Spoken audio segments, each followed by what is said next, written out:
సహోదరుడైన యూదా. బైబిల్లో యాకోబు పత్రిక ఉంది. అది కూడా చాలా శ్రేష్టమైన పత్రిక. అనేక అంశాలను మనకు నేర్పించే పత్రిక. యాకోబు ఎవరు?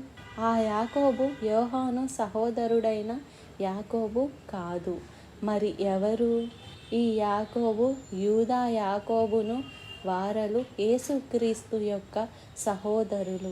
ఆయన సహోదరులు ఆయన యందు విశ్వాసం ఉంచలేదు అని బైబిల్లో రాయబడి ఉంది. కానీ ఎప్పుడైతే యేసుక్రీస్తు శిలువ మరణ పునరుద్ధానాలను చూశారో, యేసుక్రీస్తు స్వయాన సహోదరులైన యాకోబు యూదాలు కూడా యేసుక్రీస్తునందు విశ్వాసముంచి ఆది సంఘములో శిష్యులతో విశ్వాసులతో కలిసి ఆధ్యాత్మిక వీరులుగా ప్రార్థనా పరులుగా సిద్ధపడ్డారు. వారు ఎంత